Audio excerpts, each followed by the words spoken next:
This is Past the Rock. Oh, he still had a great game, though. He had a game in 04 where he went for 8 catches for 145 yards. Listen, that's... Against? It was a Monday Night Football game. So. Hey, against the Cowboys. Yeah. I'm reading the same Wikipedia article that you are. That's amazing. Don't bury the lead there. What year was this? Of course he did. I can't believe you're a professional golfer. I think you should be working at the snack bar. You better relax, Bob. There is no way that you could have been as bad at hockey as you are at golf.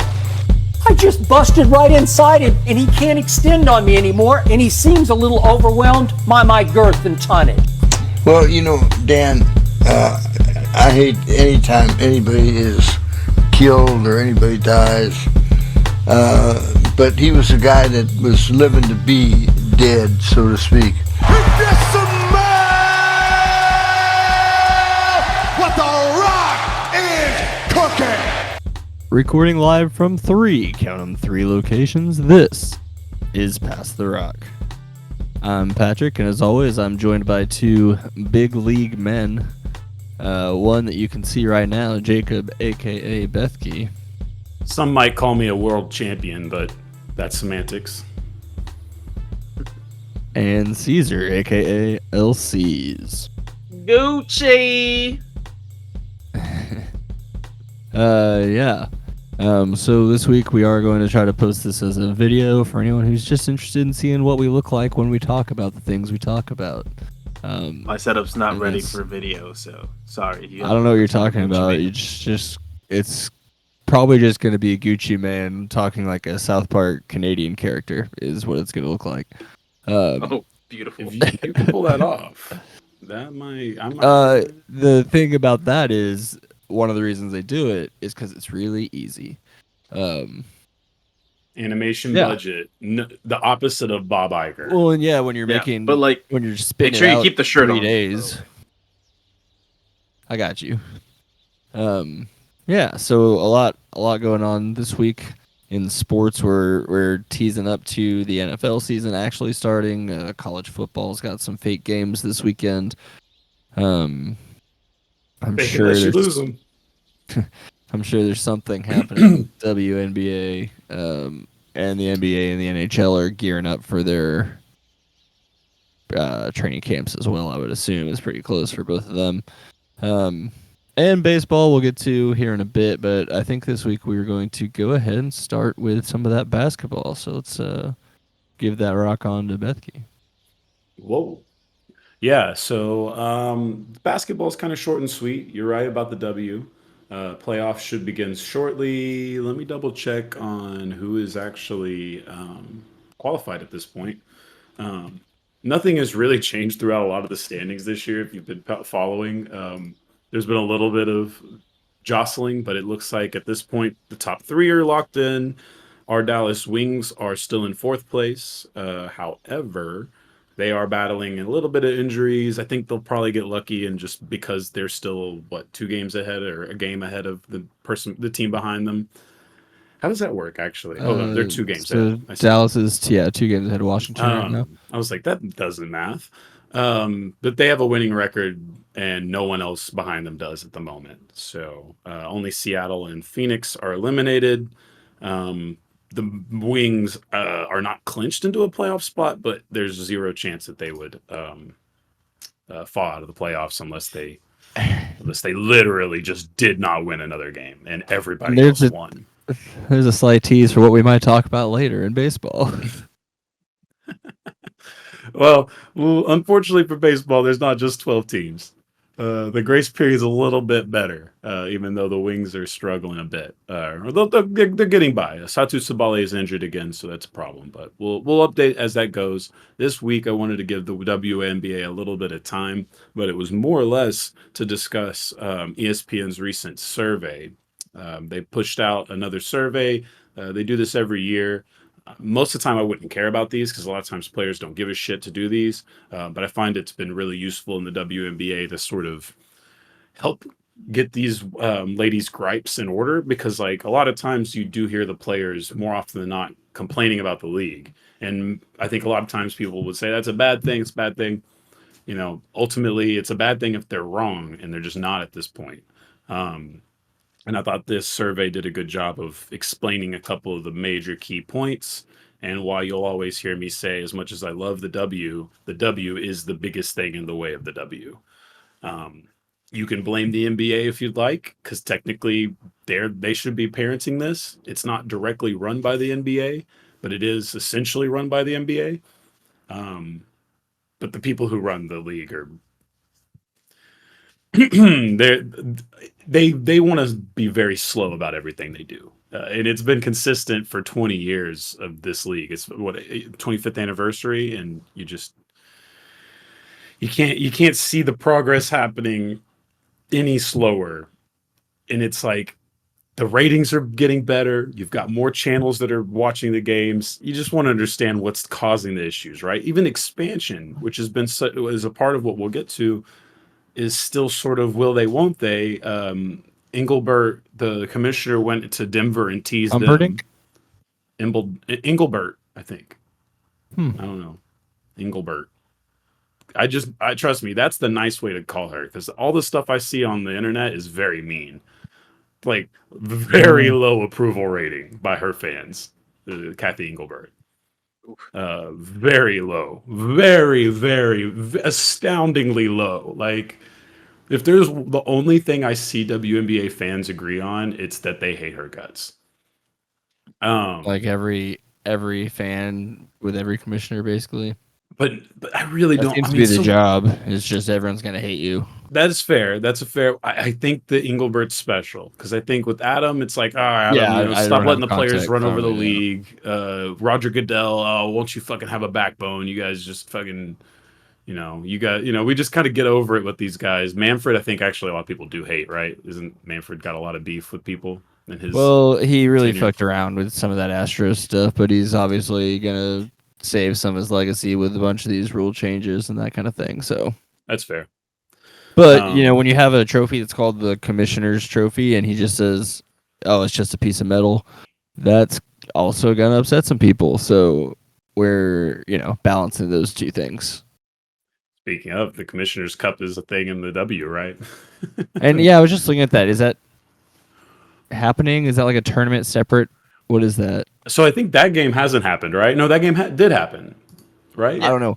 That game already happened. That was Vegas standings on it, but it doesn't tell me like how it actually played out. They already did all that. They did the seeding for that in the first 2 months, and then they just did the game a month and a half after. And by the way, it was game 4 of 5 that those two teams played each other in this month. So very interesting choices. They did see the highest ratings ever, though, right? So it was not a bad thing. I'll take it. But yeah, that did happen. Cease, did you have anything else to say on that? Sorry. Oh, no. Continue. But yeah, I just wanted to get through this because I want you guys' opinion on some of this, and I've just got to read you my synopsis of the complaints. For all of our scientists, it was 34 WNBA players were surveyed. This is ranging from former MVPs to rookies. They broke down the numbers that said 53% of the women surveyed had travel to complain about. And then I guess they had 21% that just said other, but they didn't get into it. I meant to look further into that, and I just didn't. I mean, they're complaining about they're flying commercial or whatever. The travel, yeah. And so I have a little bit more of a... Was that sparked by the Brittany Griner thing, or were they already talking about that before anyways? This has been about, I would say, a 2 to 3 year issue seriously. It's probably always seriously been an issue, but in the last 2 to 3 years, I think you've seen the players... having a dialogue on it. The impatience, I would call it the impatience of the players has ramped up drastically over the last 3 seasons. Fair enough. And that's why I think it's important. So there's a couple of things here. This is local. Actually, this place is right across the street from me, basically. JSX is a public charter service. And that's basically the best the teams are actually allowed to do because of the competitive advantage that they claim private jets have over other teams. Some can have them, some can't. Here's the issue with JSX. they're not located in every city that the W plays in. Ooh. They're in a lot though. They're in a lot, but not all of them, and there's only 12 cities. No, So that already cracks you up, right? But Like, I that's yeah, just I guess that showing makes. you. I guess it makes sense, but like, why wouldn't? Isn't there like? I guess you just don't want to cut deals with multiple airlines.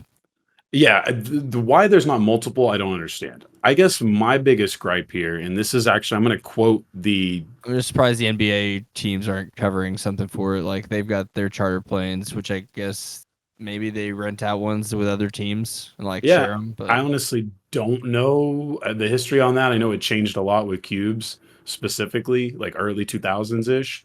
But like, as far as what specifically they all do at this point, I don't know. I would assume that it's probably cheaper just to have your own fucking plane at that point, for the consistent travel. But the thing that I was going to say is, okay, here. So Breonna Stewart made a great point. And I guess I don't care as much about working with JSX. I just brought that up because I thought it was funny that the WNBA gave them an For sure, alternative yeah, that I wasn't just- really an alternative. yeah, And so that one was just kind of ridiculous. But the issue is here, we don't have the equal practice facilities in the WNBA, right? So the Brooklyn or the New York Liberty, because they are part of the Joe Tsai ownership group that has the Nets, they have all the practice facilities. They have the nice stuff. The Aces just built themselves a nice one. Not everybody has that. In fact, fucking Connecticut is an hour drive away from their airport. Even if they did have their own private airplane, they still have to drive an hour just to get to that shit. Yikes. So, like, to Build a argue runway. that there's a how competitive illegal is it to advantage. just build a runway?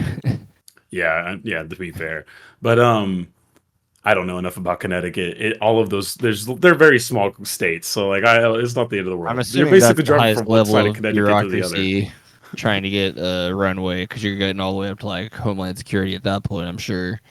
Yeah. Well, it feels like we have so many random landing strips in DFW, though. So I don't know. Yeah. Maybe it's just state by state that changes too. I guess yeah, depending on the size of the plane, they can if it's a single person plane, it doesn't have to be near that big. But for a plane carrying a full team, maybe it does. Although that's still not that big. I don't know. I don't know planes. That's weird derailment. I'm sorry. No, it's fair. So yeah, basically that was what my point was. Is I thought Breonna Stewart made a great point. Also, I think she tipped off that she was the MVP that snitched because she actually quoted herself in the thing, and I mean, there you go. So Breonna Stewart probably was one of the people they talked to. I mean, what does she have to lose? I guess. No, I mean that's really a good thing because this is essentially like if LeBron was to say something, right? It's like the league can't just ignore it. They do have to care a little bit more than if it was anyone else. You think that might matter when like Pop or Steve Kerr say something, but well, yeah, and I'm not saying that LeBron's the only one. I'm just saying saying it doesn't. Even when LeBron says something, the league doesn't always seem to. They're just kind of like, we'll just not talk about it. Something else come up soon. Yeah, well, the league is getting more NFL like. We're not going to talk about the Eric Lewis situation this week, but the Eric Lewis situation was right out of the Roger Goodell playbook, wasn't it? 100%. I think I missed it. The referee guy. I think we meant to talk about the scandal initially. I don't think we did on the pod. The ref that got caught for having a burner. Yep. Oh yeah. Yeah, he retired, and they closed the investigation on the same day. Oh, Well, let's say retire in quotation marks. So I mean, Roger he Goodell was retired. very proud of Adam Silver. That was a very, very NFL thing to do. But anyway, back to this. That was the only issue there. The plane travel thing. I think that pretty much sums it up. Now there are some other issues though that I wanted to get to. Oh, the last thing on that, DeWanna Bonner has been playing for 14 years. Said that almost nothing has changed about the way the travel has gone. Bonner. Yeah, except for No this one relation, was I'm smoke assuming? that other one. I said no relation. I'm assuming. There's some differences there if you want to do a Google. Yeah, so some of the other issues that were proposed, and honestly, give a lot of these women credit for actually putting their name on this as well. We know in the NBA, nobody would have been putting their name on this shit. Kayla McBride, she proposed that salaries need to reach $600K to compete with the overseas market. It'd be 300,000 to 400,000 base with incentives to get up to 600K to match what the best offers would be internationally. Is that for like your standard vet or your rookie, or like what's? Yeah, I think that would end up being the max, is somewhere around that. So you're not even talking about crazy amount of money here. Still, Well, I mean, relatively. You need the league. You need to know what the league's pulling in, exactly. and all that. Obviously, can the league afford that? But if they are just, they do have the NBA subsidizing them. That was what I was does thinking. that Is look more or like? less. I get it that it's not that maybe there's an issue with the finances. So I'm not saying that this is fuck the WNBA for not paying them correctly, because I don't know what the actual. I don't know what they're. No, and it they doesn't. could be It getting sounds like screwed. it sounds like she's just saying this would be the number. Yes, exactly. Yeah. And I just wanted to bring you guys that because I didn't know what exactly the market was, or what the players themselves think is the reasonable number to keep most of the girls here and home. And because the thing is it's just like the NBA, right? Like, look at how much year-round the NBA has gotten in the last decade, right? The NBA does everything they can to squeeze the year. I mean, year long all calendar. pro sports now are doing. Yes, you're right. All of them basically do. that. So Hockey there's- gets a couple weeks off. And that's all I know about for. I guess every sport probably gets a couple weeks off. Yeah, like right now, if we didn't have the At World least Cup, the we'd have players. At nothing least the for players basketball. do. No one in the front office is getting any time off ever. It doesn't sound like, if they're a good franchise. Yeah, it depends. It depends. Actually think there's kind of a dead period that like is kind of like agreed upon, and at least in the NBA, there's like that's why I don't think the two trades that we're kind of waiting on in the NBA, I don't give a goddamn about following for another month, because most of these people are on vacation still. Fair. But yeah, that's why I brought that up. I wanted to mention that. Then there was another part of business that I thought was interesting. There's a feeling like vets are being kicked out of the league quicker now. And this is happening because of a hard cap that they're putting on the league. Again, I don't know what the finances are, but this is a cold fact that I do feel like is a little damning. Teams can carry 12 people on their roster this year, right? Yeah. Mm-hmm. The vast majority are only keeping 11 because of hard cap rules. Yeah, that seems crazy. So that's a problem, right? I mean, if you can't, I don't know the finances. Just That seems there's doesn't like make something sense. fundamentally wrong if that's the course of action that the teams are taking. There's Hardship- something broken in there. The hardship contracts are batshit. Like, the way they're having to use it is crazy. And ESPN, I give them a lot of shit on their TV stuff. This was some great reporting. Carly Samuelson played for the Wings for a little bit. She plays for the LA Sparks now. She's signed 17 contracts since coming into the WNBA in 2017, ranging from training camp invites to 7-day hardships to full-year deals. That is a fucking wild way to try to build a foundational league that I'll actually have some sort of like. I'm sorry, did that include longevity. international contracts? No, we're only talking about the WNBA. 17 That's all like getting contracts. cut and signed, not necessarily traded, right? Essentially, what we're looking at is someone who clearly has the WNBA talent, but has been for most of her career more or less a developmental bench player trying to find a spot. And she's been fairly successful. Like, these 17 contracts, I think, are only between 3 or 4 clubs, which isn't that crazy given that 17. She's like the Brandon Cooks of the WNBA. Yeah, a little bit. Yeah, there's a little bit of that. So I just thought it was interesting. And now she's developed into being a really good shooter, and she'll be one of those people who probably doesn't have to worry about that anymore. But I thought that was a really damning way to look at it. Yeah, that's ridiculous. It's a crazy thing. And it's like, In how many years? this is since 2017, so I can't guarantee it you like- that's what- every year, but yeah. So they're just signing her to like 3-week contracts and then Yeah. re-signing her to those same contracts? Yeah, basically. Do they not have any kind of union? Why is that allowed? How is that even possible? I mean, they have a union, but it's not. It's fighting for everything it can. It can't get all the wins. It's going to take a lot of time for these things to change. It does in It sports just that seems like make a that's lot of like money. a straightforward, like, why wouldn't they just do that with every player then if they can get away with doing it to her? Because Yeah, she's that's just fair. not willing to sit it out, or why did it start happening with her and doesn't happen with it? Like, why was she never given a normal contract to begin with? This is just because she's a fringe player. She's not clearly 100% lock for every WNBA roster, but she's good enough to be on a roster. You know what I mean? And if you develop her like she has, now she's not like this at all. Now she'll probably be a Los Angeles Spark as long as she wants to or the club wants to. Now she's got footing in the league and she's somewhere. To me, I guess I would put this. This is like a second round pick who kind of developed. You know what I mean? Like if you were in the NBA, you would get a little bit of time. To yeah, develop. no, but like they would still sign you to like But yeah, you would have only signed a like year 2 deals. a year on the team. Yeah, you wouldn't have signed they 17 can still contracts. cut you, but like yeah, that's crazy. So that was a big one. That sounds like a scheme. Like that sounds like if that happened. Can you imagine that happening at like any other business?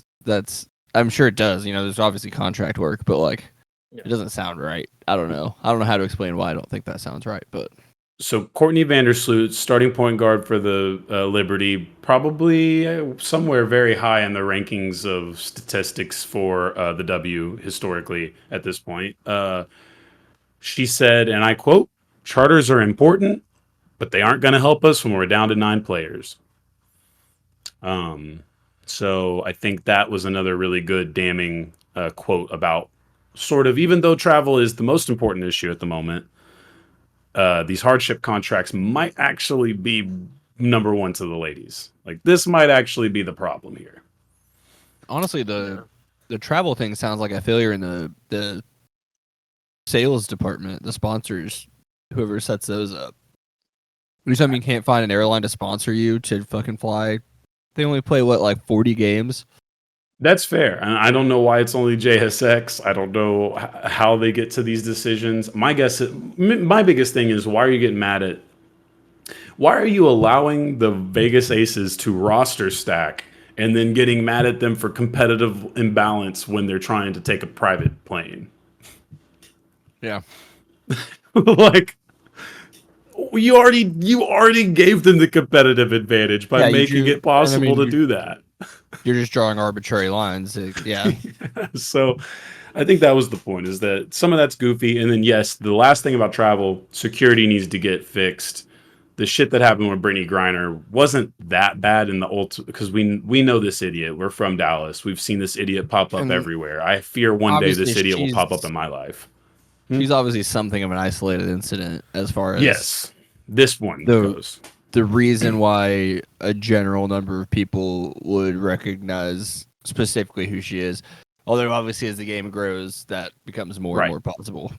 That's the thing, is it's not just about saying, hey, it's about recognizing that Britney's case was probably rare and an exception to some extent, but that no matter what, the league has to be more serious about how these women travel. Let's also not forget that they're members of the LGBTQ community in large numbers. Like this is, we're traveling a lot of wild places. This is a worldwide thing too. Like these people should probably have security for numbers of reasons. Like there's multiple reasons. Yeah, like most professional athletes, they're easier to spot in public than regular people because they're especially the foot and a half, 2 foot taller than everyone. Yeah. So it's like, and protect your investment. Like I don't know. It's frustrating that we even have to say this thing. But yeah, I think that was pretty much it. All seems elementary. There was another quote. This one was unattributed, but I thought it was interesting. Probably just treating us like professionals. Coming from college and going to the pros should be a step up, but I feel like it's the opposite. Yeah, we've heard that sentiment in women's basketball forever. I've experienced, more people care about women's college basketball than the pros for sure, but that's because the pros are new still. Right, and I would say that's a part of, unfortunately, yes, college basketball for women is just way more profitable and popular at the moment. At the same time, if we're whole, like, the NBA has to care about some of this stuff, because if the women feel like they're not being treated like professionals, that really doesn't bode well for the future of your league. Like, honestly, at this point... go ahead. I was going to say, you got to assume some players or more players will be speaking out about it as time moves forward. Yeah, More NBA dude. players. And the WNBA players would love to do this. Like, you're not holding leverage on them. That's the problem. You're not holding a real leverage here. Like, these women, honestly, I wouldn't be surprised if this 3-on-3 league, or the Athletes Unlimited thing that these girls have been a part of on the side, is their own projects that they're making themselves. I wouldn't be surprised if the women end up figuring out how to put together a fucking league before the league does. Like, I really wouldn't. I mean, we kind of saw it in golf with the live thing and the Saudis, like, and all of a sudden the PGA had to fucking snap to it, and now they kind of they got gripped by the balls and had to sell out. So, like I said, the W is always going to be in the W's way. But obviously, the W is not quite in the same spot because the NBA themselves are heavily involved there, so it's a whole different thing. And obviously, they're not going to come in with the history of the PGA, you know. There is history with W. It's got a core audience that I think people underrate. But obviously, it's not the PGA. It just feels like the NBA obviously has money hands over fists that sacrificing even just a little bit shouldn't be too much of a problem. But I don't know who you're going to take it from, I guess, is the issue there. Yeah, I mean, don't forget the NBA pays for the minimum contracts in the league too, right? For their own league. So they do? It's like, they don't do... No, like, you don't even, when you sign a player on a minimum deal in the NBA, you're not even paying for him. The NBA He's not on the cap. Yeah. If it's like an actual bare minimum. Yeah, if it's the vet minimum, the league pays that. And I think if it's anything a little bit more, then you might just pay the change. Yeah, they've got a lot of cap navigations for roster filling. But yeah, that was pretty much it from the W side. Like I said, it's not doom and gloom. There's a lot of great things about the league this year and positives. It's just kind of a reminder that there's a lot to be worked on still. Yeah, and it's like, we're not necessarily asking for all the changes in the world. I think the incentives, the money stuff, like, we brought that up here because I thought that was interesting. I wanted people to be more informed on what the market is for pro women basketball players at the moment. Because I don't feel like we have a good grasp on that, and we know every fucking salary that every pro athlete makes in America, basically. So I thought that information was useful, but obviously the financial part of this is a much more not controversial, much more difficult situation to examine. The traveling, the expansion that essentially we're causing great players to not be playing in the W.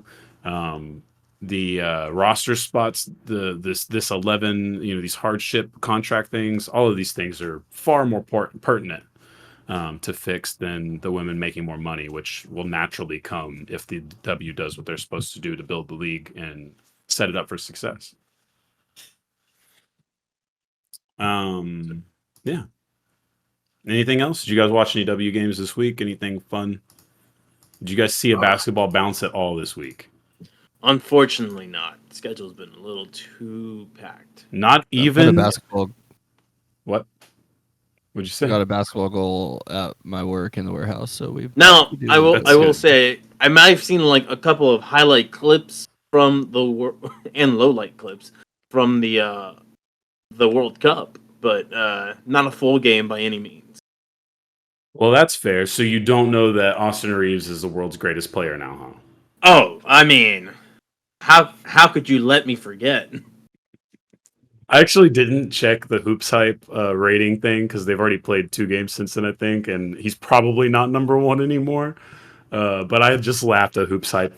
I know the second they sent that out, they're like, this is going to be great for engagement, but everyone's going to we're not going to keep the credibility on our little rating we made. For those who aren't aware, Hoops Hype is a very, very important service to the basketball community. They're basically like an AP newswire for information. They do more than that. In this situation, they wanted to rank the USA players with their own little rating that I'm assuming has a lot to do with efficiency more than anything else, because Austin Reaves was number 1 by quite a bit when I looked. And it's not obviously because he's the world's greatest player. In actuality, it's just because he's eating on second units that are playing against below NBA talent, and he's really good still. So that one's just funny.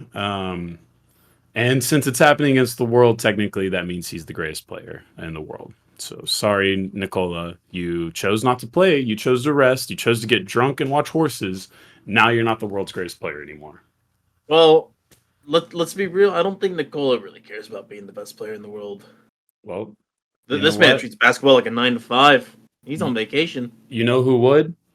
Michael I Jordan. guess it depends on which list you're looking at. It was just I don't know. I'm looking at like last 365 days. He's still number one. For what?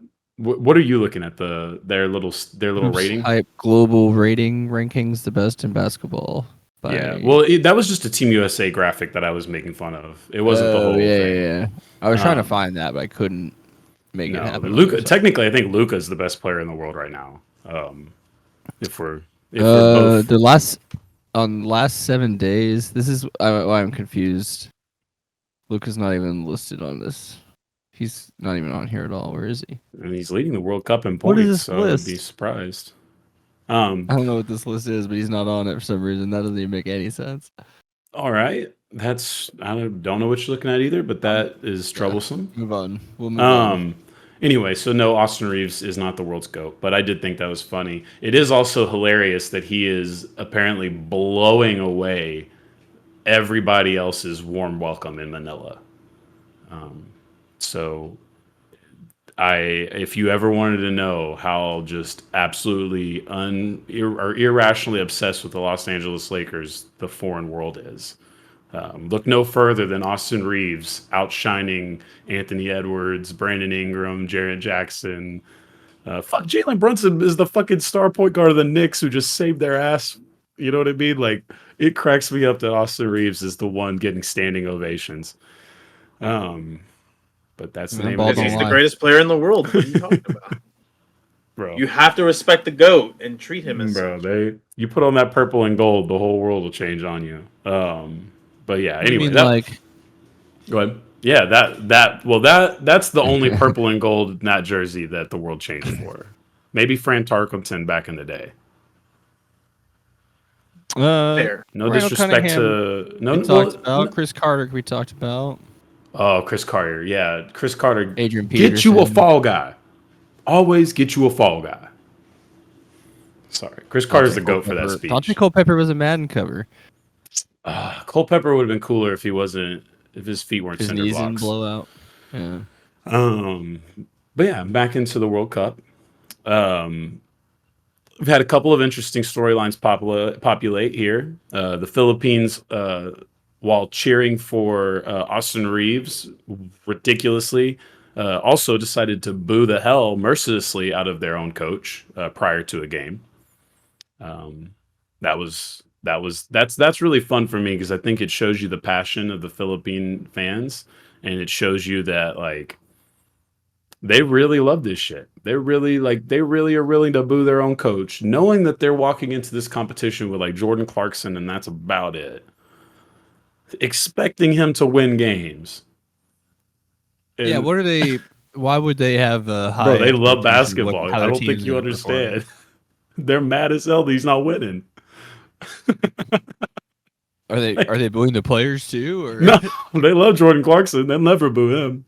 That's their NBA player. Is he? Yeah, I didn't realize he was from the Philippines. His mom is, he's half Filipino.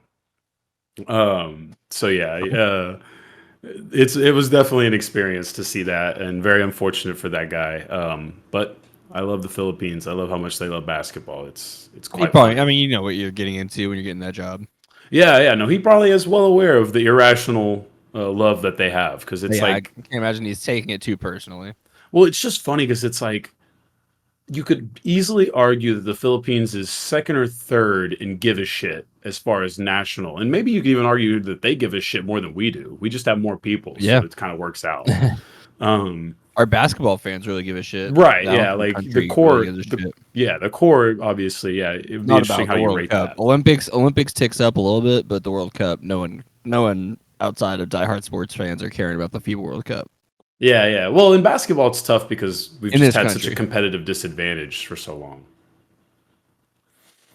I don't expect a lot of people to care when we're just wiping the floor, and then the only notable stories when we don't. The other interesting thing I wanted to talk about before we got into the actual gameplay, have you guys been seeing all of the Rondé Hollis Jefferson Kobe Bryant tweets? No. No, sir. So I don't know why. And I mean, to be fair, he does look like Lefty Kobe. But I don't remember him ever having this moniker or this. I don't remember this ever being a thing during his NBA career. But now he's playing for Jordan as their best player, even though they just fucking lost all their games. And he looks just like Kobe, a left-handed Kobe. And it's kind of crazy. But at the same time, it's like Rondé Hollis Jefferson. There's just a lot of confusion, and there's been a lot of tweeting about it. There's been a lot of Kobe references. And if you look at it, go on Twitter, YouTube, whatever you want when you guys are free. It does look really crazy. Like, I don't know what he did recently, if this is just how he's playing in Europe now. But my guy looks exactly like Bean. I thought you meant like he's like his face looks like him all of a sudden. No, the game. I think you're talking about his play style. No, bro, it's wild. Like, it really is wild. Like it almost looks like he's intentionally faced off Kobe. Yeah, he looks like he's intentionally like. It's just really weird because like I just don't remember this. I'll go back and watch Rondé Hollis Jefferson in the NBA, but as far as I remember, maybe he just never got the opportunity to do this shit. I don't know. That one just blew me away, and the comps have been just going nuts. Even though he looks like Kobe in the highlights, but he ain't been winning shit, and it hadn't been looking that good. Anyway, just thought that was funny and interesting. Throw it on the radar because I certainly didn't fucking expect this. I thought somebody photoshopped it. Like, I thought I was looking at a CGI basketball game. Like, I thought somebody had just managed to cut and splice Kobe into the game and like flipped it or something, and it was weird. The last bit of the superstar news, I guess, who's been carrying their teams the most. There's a race right now, kind of an unofficial race for the first ever World Cup triple-double. I believe this is the 4 people who have almost done it this World Cup and have come just one whatever short. Luka, Carlik Jones, Karl Anthony Towns, and Shai Gilgeous-Alexander. I'm pretty sure all 3 of them. I think Luka did it today. I think Luka, was that this morning? Somebody did this morning. Karlik did it this morning. And so I thought that was interesting. Keep a monitor on that. See who's the first one. Should be Luka. But I wanted to shout out to the other group of guys there because SGA has been a big part of Canada, living up to the hype for the first time ever. And Karlik Jones has been a big surprise to everybody but me, of course. If you listen to this, not you either, because I told you this. South Sudan did not advance to the second round, but they still won 2 games, I believe. Or I can't remember how many games they ended up winning, but they have a great shot at beating one of the top of the losers bracket for what it's worth. Japan also had a good outing, didn't qualify, and of course, I'm glad you mentioned that because one of the clips I did see was like this really tiny guy drilling a 3 in front of was it Mari Larkinen? Larry Markkinen? Yeah. Was it for? There's a lot of little dudes drilling shots in the World Cup. No. I don't know. I know, but it was Japan. It was a point guard for Japan specifically. Oh, okay, yeah. Japan did good. I don't know all of Japan's team that well. I know Yuta Watanabe is their Rui Hachimura. They lost by 18 to Germany. Mm-hmm. Yeah, they're in the losers bracket. They're probably one of the better teams there. I mean, of course, the biggest name in the losers bracket. Maybe burying the lead if you care about the World Cup a lot. France did not make it. France spontaneously combusted and then sat their best players in the last game. There was a quote that I saw right before we started the podcast that the head coach told one of his players to stop acting like the other player because he clearly doesn't want to play. So it's not a great sign. Yikes. Who could forget that Charles Barkley once called France a third world country? Look, man, they should be whole countries. They should be the second best basketball country in the world without a doubt. And Canada? for Canada. This is the first time we've seen Canada put it on paper. You know what I mean? This is really the first time that we've said, okay, you've finally done it. You finally, like, you guys were just a lot of cool names on a list for a while. This is the first time we've seen Canada get into some shit. Because they weren't doing this with Nash. Nash didn't have any help. Nash's help was fucking RJ Barrett's dad. Do you know who RJ Barrett's dad is? Nope. Yeah. RJ Barrett Sr. Rowan Barrett. Yeah, I think so. I think it actually is I took a wild shot in the dark. Well, he wasn't an NBA player. He was a pretty successful guy internationally. He's actually a big part of why he's actually like, yeah, him and Steve Nash are like best buds and shit. But anyway, different story, different day. Canada has recently put together all this talent. But yes, they should be from here on out, especially with this World Cup, which they could still easily come home with a gold. They should be from here on out. I also feel like, I don't know, I feel good about Spain, Australia. Spain is a good tradition. Australia is an interesting one. Australia is a good tradition.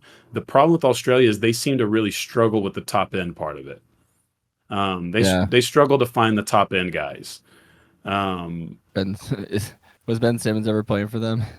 That's what I mean. You know, I think there's another world where Ben Simmons changes that conversation a lot. Is Patty still playing with them? We're not on that time. Well, exactly. Patty is still one of the more crucial parts of that group, you know. And I respect the fuck out of Patty, but like, that's not top end talent in the NBA. He's evolved his game better than I thought he would this far into his career. Yeah, no, fair. I mean, Patty Mills is one of those kinds of dudes who deserves all the credit in the world for carving out an NBA career the way he has. Those guys, in my mind, have a ton more respect for those guys. Probably not playing for them anymore. I said, is Steven Adams playing for them still? Steven Adams is New Zealand. Oh. No, they had Andrew Big Boy Bogut. Does that make me racist? Bogu. Well, they're the tall blacks, not you. So, God. Bro, the video clip of them beating the United States or in the first half of that first game was going fucking viral because so many people had no fucking clue. They were like, World War III was about to start. Oh my god, that was funny. But anyway, we'll tidy up basketball here so we can get into the fun, the crazy. Just want to let you guys kind of get to understand you buried the lead that the USA just took Jordan behind the woodshed and they did it for LeBron. 110 to 62. 110 to 62 is they did it for crazy score. Yes, that's a good one. I like that.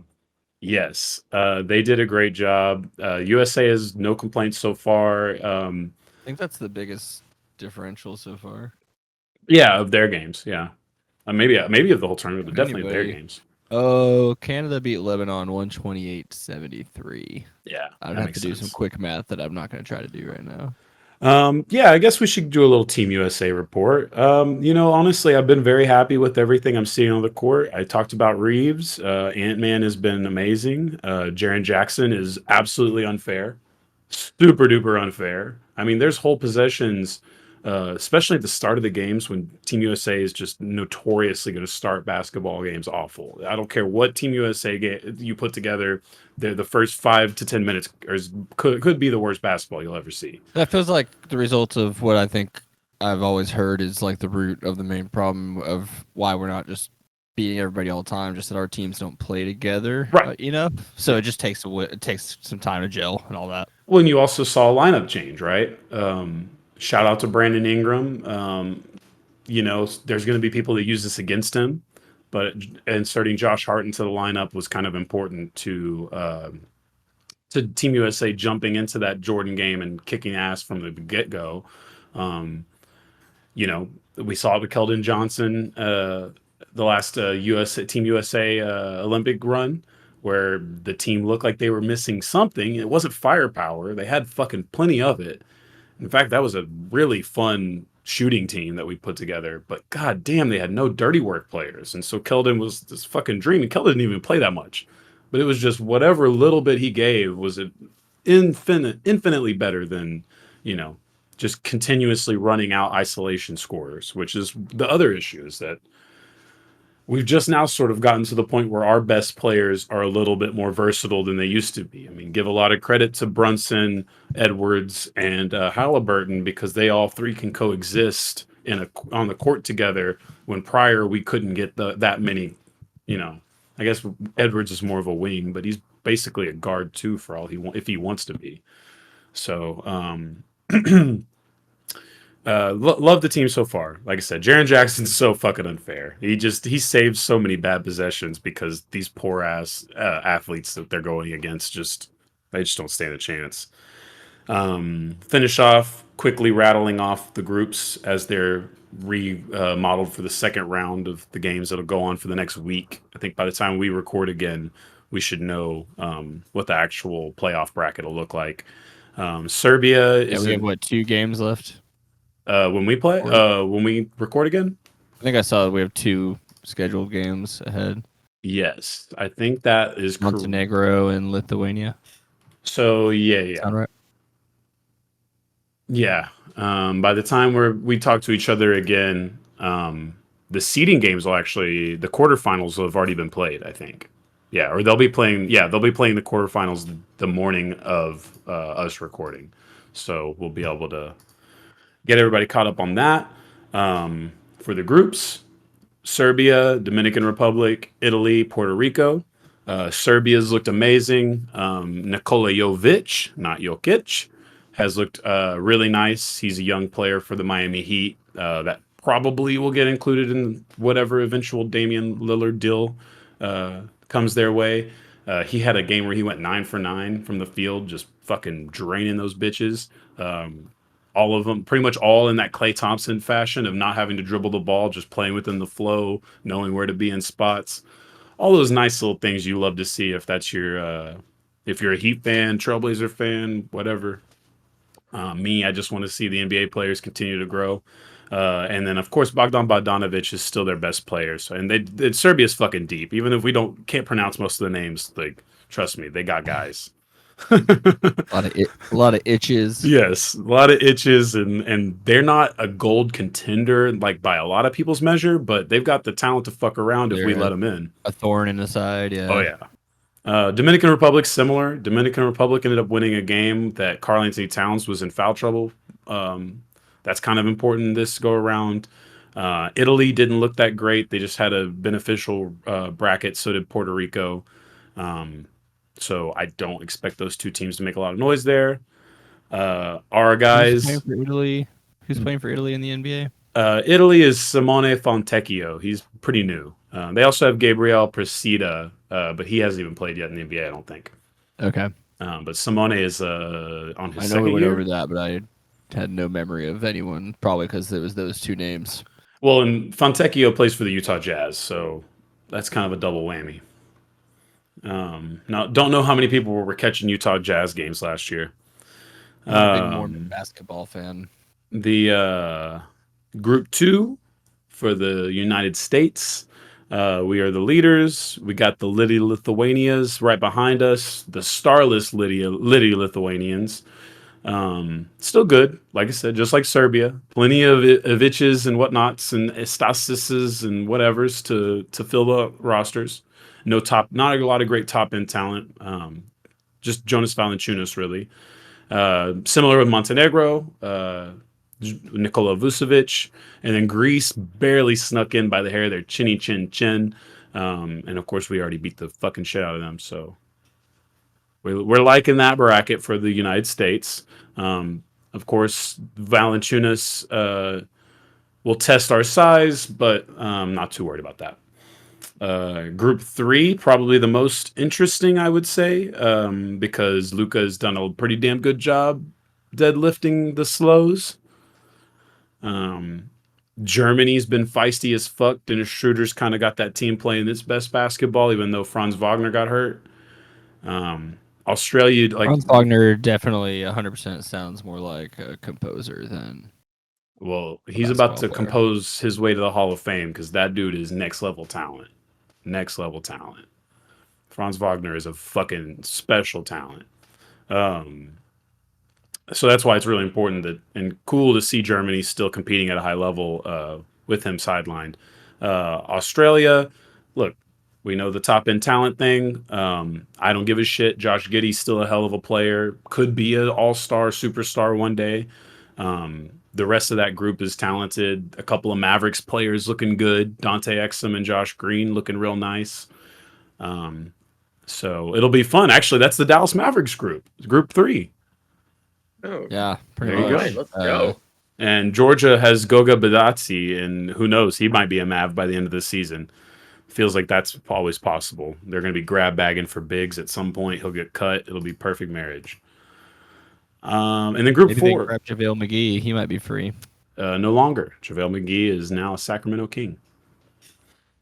For now. Yes, actually. No, he probably will be because I could tell the NBA. I was like, the NBA still wants JaVale, but they don't want JaVale at anything above a mid-level or a minimum. And that's exactly what it was. And now the Mavericks are going to have $3 million against their books until 27-28. Ooh, all right. Yep. That's not too bad. Sorry, I had to drop that I mean, nugget in there, Mavs fans. It's How not many millions terrible. again is it? It's not Three? terrible, Three. but it's frustrating. It's not as I mean, bad it's as something, but it's not. it's not as Could bad always- as whenever you sign LeBron James, trade for Anthony Davis, and are still paying $5 million a year for Luol Deng. I think the Lakers will always hold the record for that one. I think that'll always be the biggest, like, God damn it, we goofed. That's their Bobby Bonilla, right? Yeah, basically. Yeah, It's not as except, bad. like, there's no cap for him to count against. So Mhm. Yeah, it's not as bad for Bobby Bonilla because they had to pay that dude way longer too. and the people who signed the contract aren't the ones paying him now. So Yeah. And that's fair. At least it was the buses the whole time with the Lakers. At least you could just get mad at your sibling. apparently, people who sign those kind of contracts don't get to run teams for very long. Sometimes.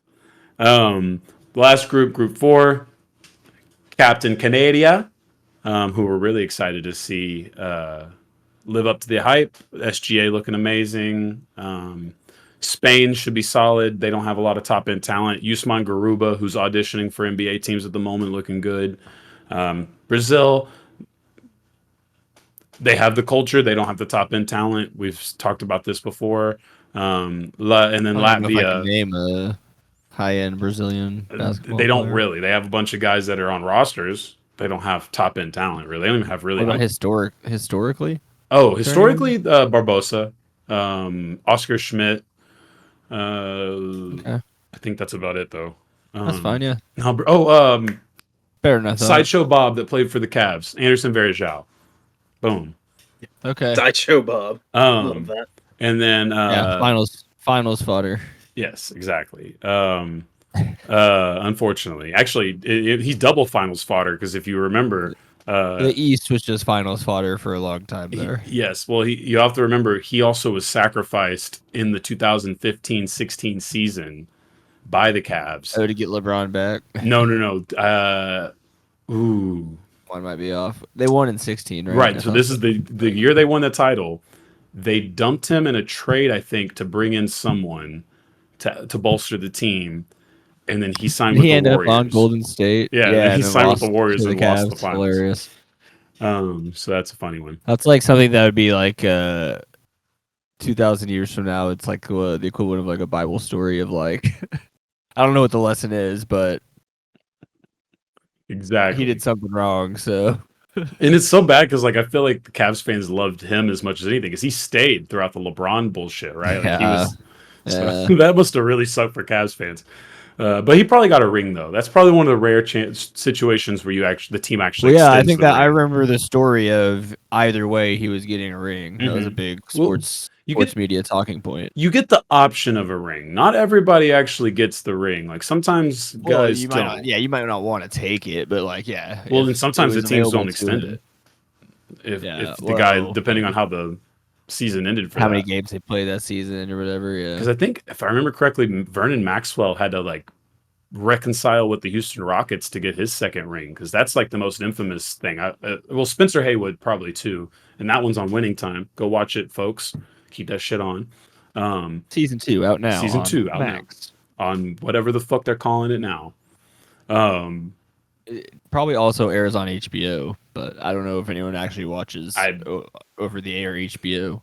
If they do, bless them. Or if they change that channel name. I don't know. Yeah, the Max channel. But then they're looking for Cinemax for. Never mind. The last team. Honestly, that's probably what some old head in the studio was thinking about when he changed that name. Of like, this is how we're gonna accidentally snag some people. He had to have been in a group chat with Elon. They had to have been fucking with people together. There's no way that two people make that stupid of a decision at the same time. There's no way. I don't. But the last team we'll mention before we pass the rock, Latvia, without Kristaps Porzingis, has advanced. I Latvia. don't know all of the guys on the group. I do know that. I don't think we talked about this. Bertans was the one who didn't allow American-born Mike James to be on the international team, even though he tried, or he plays for their national or one of their clubs. He's Latvian Isaiah Thomas. They tried really hard to bring him on, and Bertans was like, "Yo, fuck you guys. This is for national team only, bitch." He said, "Yeah, no mixed bloods, no muggles." He said, "I played for the Mavericks with 3 Ks. You understand me?" God. I'm sorry, I had to. I don't know that Bertans is racist. I just wanted to make the joke because, like, it's a national thing. But then you look at all the Latvians, and yeah, I was trying to play around it without hitting it. I will say though, because Mike James isn't playing, their star point guard is this guy Zagat's, I think is how you pronounce it, and he's a little bitty white dude, and he's cold as fuck. Also feels troublesome. Well, yeah. I might have just pronounced it a little wrong and made it more troublesome on accident. I have no idea. But that kid can fucking Latvian hook people. I think he's shorter than like hell. Like he's a very small guy, but just wanted to shout him out because in the wake of Kristaps Porzingis going out, nobody gave a shit about Latvia.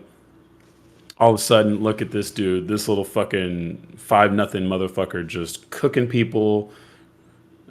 Dropping buck. It's beautiful. Zagars. Yeah, exactly. Zagars? It just maybe. He looks like a bunch of kids I went to high school with, though. Oh yeah. He looks like what every Latvian looks like in my brain now. They make them in different shapes and sizes, but it feels like they're all the same. He's 6'3"? He's listed at 6'3". Oh man, that's generous.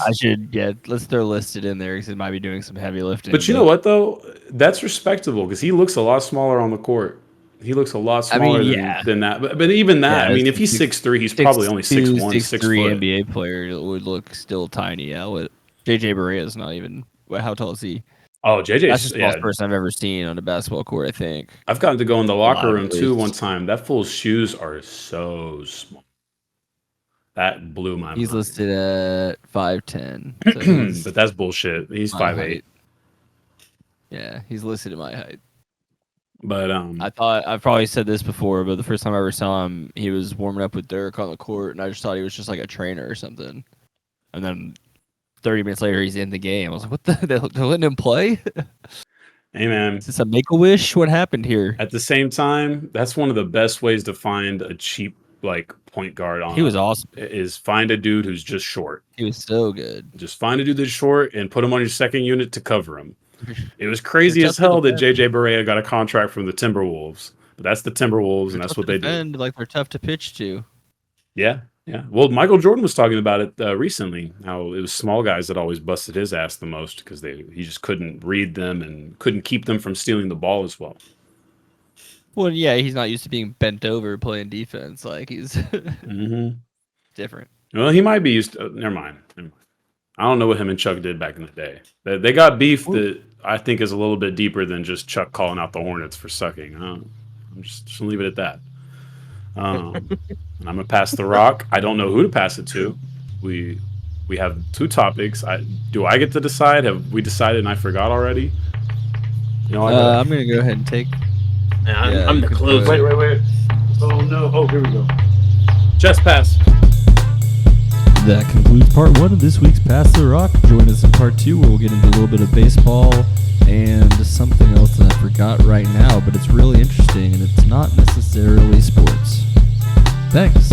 And as always, subscribe, like, share, follow, get a QR link to our show tattooed onto your forehead so that anyone who sees you, even if you're asleep, can scan that and they can subscribe to us. And that would be the best way you can help us. Thanks. This is Pass the Rock.